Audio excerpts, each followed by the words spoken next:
Seguimos sosteniendo que Lorenzo Córdoba se embolsará más de 9 millones de pesos de liquidación. No le va tan mal a Ciro Murayama, está un milloncito abajo, pero muy cerca del atraco de la nación que están desarrollando aquí en el Instituto Nacional Electoral.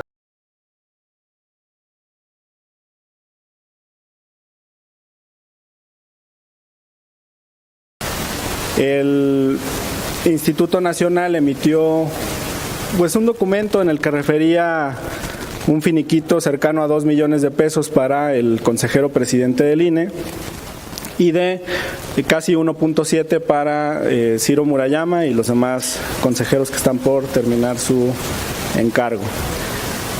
Tenemos aquí un video que grabamos con el diputado Mario Yergo, representante propietario. Les pedimos que lo reproduzcan, por favor. Esto es lo que declaramos desde el INE. El concepto de bono, que es uno de los conceptos de liquidación, el señor Lorenzo Córdoba Vianello va a recibir la friolera cantidad de 1.9 millones de pesos. Pero es una perversidad, porque en ese panfleto o boletín, como ellos le llaman, no incluyeron otros conceptos de liquidación, como lo son, desde luego, el aguinaldo, las vacaciones, la prima vacacional y lo más importante, el seguro de separación individualizada, que esta suma, pues desde luego la nada desdeñable cifra de 7 millones de pesos, más los otros conceptos. Seguimos sosteniendo que Lorenzo Córdoba se embolsará más de 9 millones de pesos de liquidación. No le va tan mal a Ciro Murayama, está un milloncito abajo, pero muy cerca del atraco de la nación que están desarrollando aquí en el Instituto Nacional Electoral. Morena llegó al poder con un mandato popular muy claro, acabar con los privilegios, y esa es la batalla que vamos a dar hoy aquí en el Consejo. Bueno, pues ese fue el planteamiento en la sesión del Consejo General del Instituto Nacional Electoral. De hecho, tenemos estas tablas que se han compartido por la representación a través de redes sociales, pero que con mucho gusto también les proyectamos aquí. Estos son estimados. El primero es del consejero presidente Lorenzo Córdoba. Está calculado bajo un salario base de 49,000 y una compensación garantizada de 213,000. Se calculan los años, los meses y los días en el cargo. La cifra fue muy cercana en la primera parte a lo que el propio Instituto Nacional Electoral expidió. Nuestro cálculo del total del finiquito, que está a media tabla, estaba en 2,074,000, el de ellos está en 1.9 y fracción, es muy cercano. Pero la otra parte que están omitiendo y la más importante es la del seguro de separación individualizada. Con estas aportaciones que ya ha explicado el presidente de la República y que antes existían en todas las instituciones pues relevantes de los poderes públicos, aquí en la Cámara de Diputados eso se eliminó. Hasta el 2018 los legisladores, al terminar su periodo, recibían una compensación y podían aportar a un fondo de ahorro una porción de su salario y después el ente público aportaba otra parte. A final de cuentas, ambas aportaciones pues derivan del presupuesto y esperamos que cuando se emita este cheque o esta transferencia podamos confirmar de nueva cuenta la cercanía a las cifras que nosotros como partido, como movimiento, estamos calculando. Se confirmó en la parte del finiquito, ellos obviaron algunas cuestiones relacionadas con las vacaciones, por ejemplo, esa puede ser la diferencia, las primas vacacionales.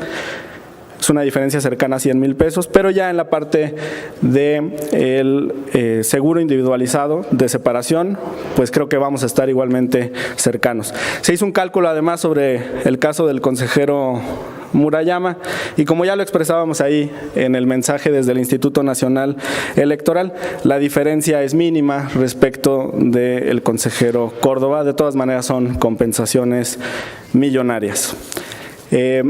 Como ustedes lo supieron, pues el titular de la Unidad de Inteligencia Financiera, Pablo Gómez, estimó que estas compensaciones no tienen fundamento legal y calificó incluso que podrían constituir un delito. Yo lo tomo pues con mucha seriedad y respeto, porque Pablo es un legislador emérito, es un hombre de izquierda, es un hombre que conoce además los recovecos del Instituto Nacional Electoral y que conoce las leyes y que hoy pues conduce también una institución clave para México, para nuestro país, que es la Unidad de Inteligencia Financiera. Tenemos un debate entonces sobre la legalidad o ilegalidad de esta asignación de recursos a los consejeros, y a mí me llamó mucho la atención que hoy por la mañana en el programa de Ciro Gómez Leiva hubo un análisis a profundidad sobre este asunto, y ahí, bueno, su coconductor expresó lo que tenemos aquí en el video. El punto es que ellos son elegidos por un tiempo específico, no están siendo despedidos. A ellos nos dijeron, vente como consejero toda la vida, te despido a los 9 años y como motivo del despido te doy una liquidación. No. A los 5 años me retiro. A ver, vamos a ponerlo otra vez. No. Se les contrata por un periodo en particular.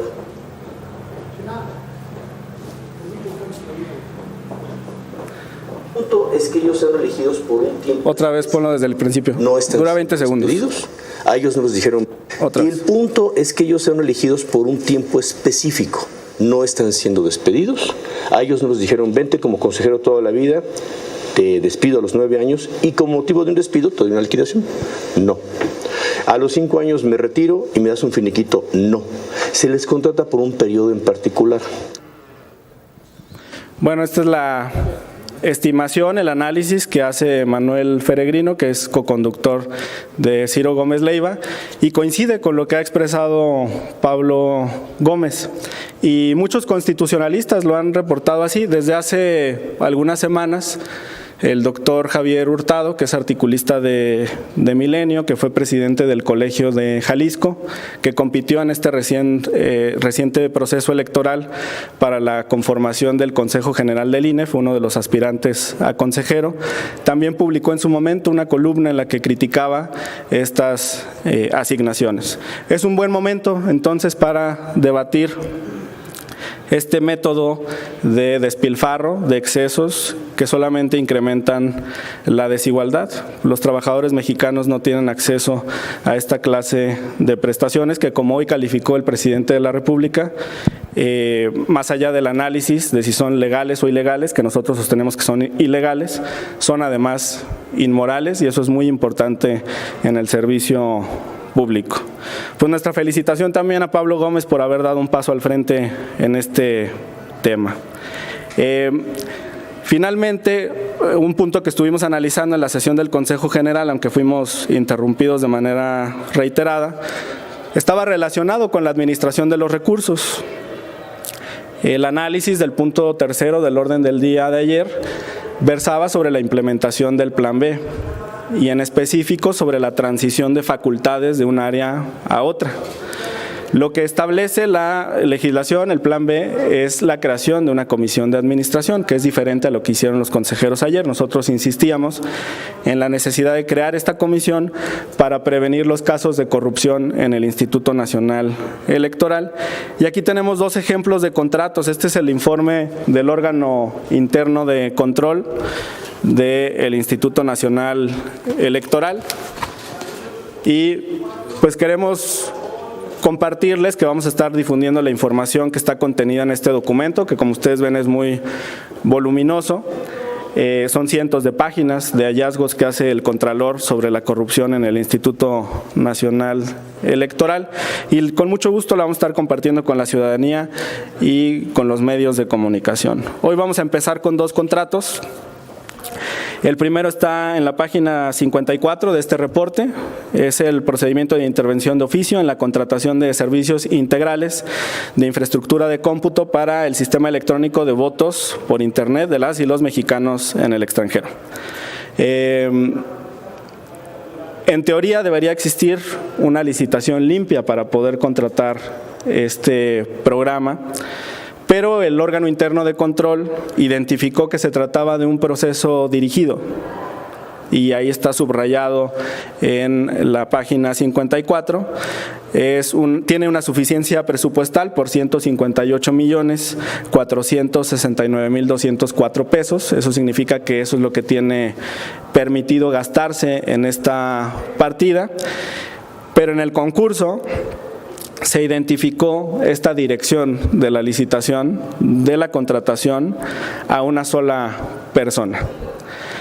Truquearon la convocatoria para excluir a todos los participantes y generar que solamente una empresa en todo el país pudiera cumplir con los requisitos que su propia convocatoria establecía, y eso está en el párrafo segundo. Dice: en la 35ª sesión ordinaria realizada el 18 de agosto del 2022, el OIC, o sea, la Contraloría, identificó que se establecieron en la convocatoria requisitos técnicos que limitaban la libre participación de empresas, con un alto riesgo de que dicho procedimiento pueda estar dirigido, o sea, que ya tenga previamente establecido un ganador.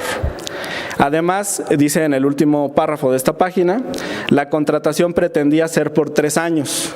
Esto es incluso pues posterior al periodo en el que se considera aplicar este programa. Si la elección es en el 24, ¿por qué estaban contratando para el 25 y para el 26? Sin que eso identificara además condiciones económicas, ventajas económicas más favorables, dice el Contralor en su reporte en el documento. Y después tenemos el segundo contrato que vamos a compartir hoy con ustedes, que es el relativo al suministro de combustible a través de tarjetas electrónicas. Ese está en la página 55 del reporte de la auditoría, está aquí en pantalla. Es una licitación pública por 9,062,000 pesos. Dice, el cual presentó importantes desapegos normativos, o sea, incumplimiento con la ley. Situación, y esto es muy grave, que obligó a este órgano fiscalizador, o sea, la Contraloría, a integrar una denuncia en materia de responsabilidades administrativas y adoptar como medida cautelar la separación temporal del cargo del titular de la Dirección de Recursos Materiales y Servicios. Y de nueva cuenta se trataba de un concurso dirigido. Esta es una constante que identifica la Contraloría y vamos a ir reproduciendo el contenido de estas identificaciones que realiza el órgano interno de control. Finalmente, pues falta un día para nuestra concentración en el Zócalo de aquí de la Ciudad de México. Invitar a todos los ciudadanos a que asistan. Es un momento de celebración por nuestra soberanía energética, que forma parte integral también de la soberanía nacional. De mi parte es todo. Muchas gracias. Hay una pregunta, diputado, de Claudia Salazar, de Reforma. Diputado, buenas tardes, sobre el seguro de separación individualizada. Finalmente, la mitad de ese dinero es de los consejeros, ¿no? O sea, usted dice, proviene de recursos públicos, pero es su dinero. O sea, si ahorraron durante 9 años, pues es su dinero y ya si el INE les va a aportar la misma cantidad, es también parte de un esquema de prestaciones que hay dentro de un órgano autónomo. Pero, digamos, al menos lo que ahorran es su dinero, o sea, no hay algo ilegal en eso. La aportación, como bien lo mencionas, complementaria, la del Instituto Nacional Electoral, implica millones de pesos. Y desde que llegó el presidente de la República al poder y desde que somos mayoría en esta Cámara, no sé, en el Senado creo que también ya lo eliminaron, pero aquí eso ya no existe y en muchas instituciones del gobierno federal tampoco. Creo que es un momento de cambiar porque más que una prestación es un privilegio, no estás hablando de decenas de miles de pesos o de cientos de miles de pesos, estás hablando de millones. Y el salario promedio en este país de cotización en el IMSS es de 15,000 pesos mensuales. ¿Cómo le parece a los trabajadores que están en este rango del salario promedio en el país? No estoy hablando ni más abajo ni más arriba, es el rango, que los consejeros se lleven prestaciones millonarias a final del cargo. Por eso decía que es un momento óptimo de debate. El propio periodista, compañero suyo, Manuel Feregrina, lo expresa, dice, es un momento idóneo para considerar si este tipo de prestaciones deben o no seguir. Ahora, en el caso específico de los consejeros, Yo retomo el tuit de Pablo Gómez, que hace un análisis constitucional y dice: no tienen derecho los consejeros a esta prestación porque desde el día que llegan, ellos saben cuándo se van a ir. O sea, no es un tema de despido ni de incertidumbre. Ellos saben cuándo van a dejar el cargo y no tienen derecho a estas prestaciones millonarias. Se va a dirimir, pero es bueno debatirlo. ¿Ustedes dónde lo van a dirimir? ¿Quiénes ustedes? La Cámara de Diputados, los representantes. La representación de Morena tiene muchas opciones. Ajá, ¿a dónde van a acudir para esto? Porque también la Corte, sí, pues siempre les dio la razón a los consejeros y a otros integrantes de los órganos autónomos sobre la reducción de su salario. Y en una parte de las diferentes sentencias, sí, decían que no aplicaba la reducción de salario hasta que terminara precisamente su cargo. Qué bueno que lo comentas. comentas. Ellos siguieron, pues, percibiendo lo que empezaron antes de que gobernara López Obrador. Sí. Entonces, digamos, ellos tienen el respaldo, supongo, de lo que dice la Corte sobre su salario y sobre las prestaciones que tienen o han tenido dentro de un órgano autónomo. Esa es una pregunta. Y otra, pues ustedes también tienen sus privilegios, diputado, porque ustedes se embolsan 40 días de aguinaldo y después les dan un bonito para compensar el impuesto del ICR. Y ustedes pues ahí siempre han disfrazado el asunto y se lo autodan. Okay. Entonces, ¿por qué no empiezan también por ustedes? Bien. Y sus derroches también para poner a discusión ese tipo de asuntos. Sí, qué bueno que tengamos este intercambio. Primero, yo respeto la labor de todas y todos ustedes y ese siempre ha sido el tono de la conversación. En ese ánimo de diálogo y de intercambio respetuoso, respondo a su primer pregunta. Una instancia en la que se puede dirimir es la propia Contraloría del Instituto Nacional Electoral. Otra instancia es la que está refiriendo Pablo Gómez en su tuit. Y él lo deja ahí muy claro, la materia que él está considerando no es administrativa, él está hablando de una comisión de un delito. Esas son las declaraciones que yo respeto. Como amenaza viniendo el titular de la UIF. Si en ese ánimo de respeto podemos terminar de desahogar las preguntas para entonces seguir a la que convenga, a su planteamiento. Después, en el tema de la Corte, hay cambio de criterios y eso también se da con la conformación de la Suprema Corte de Justicia de la Nación. El otro día les platicaba de esta resolución histórica en una contradicción de criterios sobre el apartado o la concepción de modo honesto de vivir, donde la ministra Piña perdió una votación 7-4. La Sala Superior del Tribunal Electoral y el Instituto Nacional Electoral consideraban que el modo honesto de vivir podría aplicarse como una sanción administrativa a los candidatos. Y parecía que ya estaba dicha la palabra. Pero la Suprema Corte, por 7-4, revoca ese criterio y de ahora en adelante el que priva es ese, que no pueden utilizar el modo honesto de vivir para sancionar candidatos. Yo confío en que la Corte va a realizar un análisis del Plan B que incluye, entre otras cosas, la eliminación de los fideicomisos de donde provienen estos recursos. Como forma parte de esa discusión en la Corte, yo quiero hoy expresar mi confianza en que confirmen esa disposición que nosotros reformamos. Segundo, sobre la eliminación de los privilegios, si ustedes analizan, yo no estaba en la legislatura de 2018, pero revisé un poco hacia atrás. Si ustedes revisan el gasto por diputado del 2017 a cuando Morena toma la mayoría aquí en la Cámara, hay una disminución significativa. Se redujeron los costos, por ejemplo, en materia de automóviles, no tenemos seguro de gastos médicos mayores. Si un diputado requiere atención médica, puede atenderse en el ISSSTE. Se redujeron los salarios, el número de asesores también, el equipo que tienen los diputados. A ver, yo estoy hablando del equipo, sí. A ver, por eso, permíteme terminar, en serio. Después seguimos. Sí, con mucho gusto continuamos rebotando. Mira, yo estoy hablando de un salario integrado con todas las prestaciones y demás.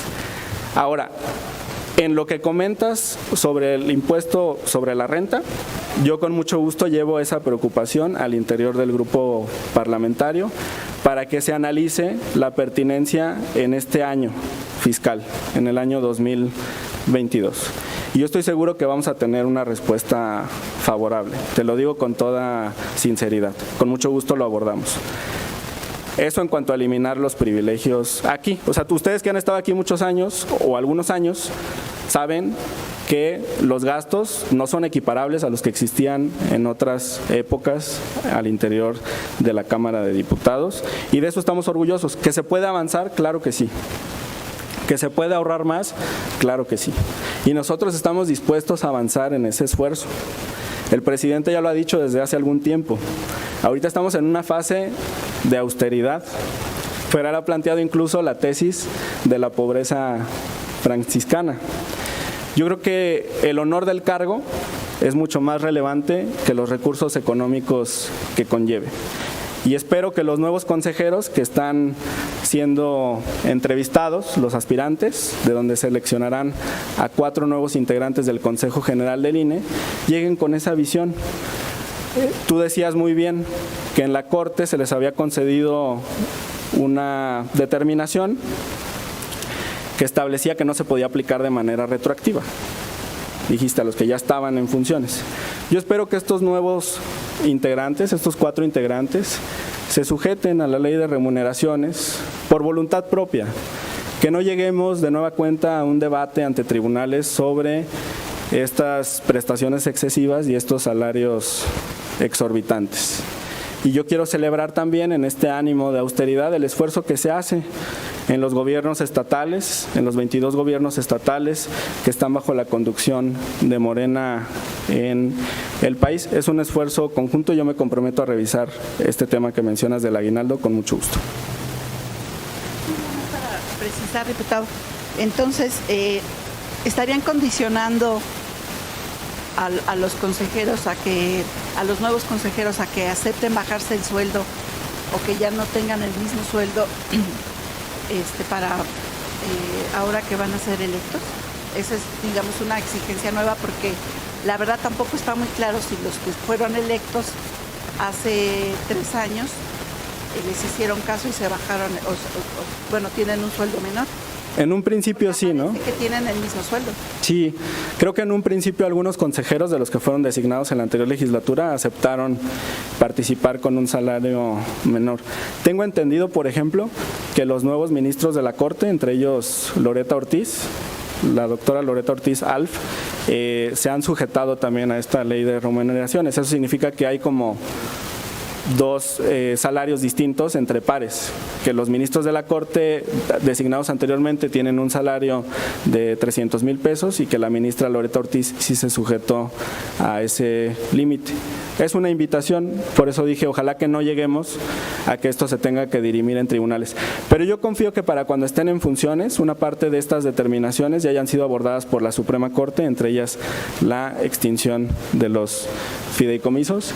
Y como siempre, compañera reportera, mi gratitud y mi respeto por su labor y por esta oportunidad de intercambiar ideas con ustedes y que nos señalen también los aspectos que ustedes consideran que tenemos que revisar. Con mucho gusto.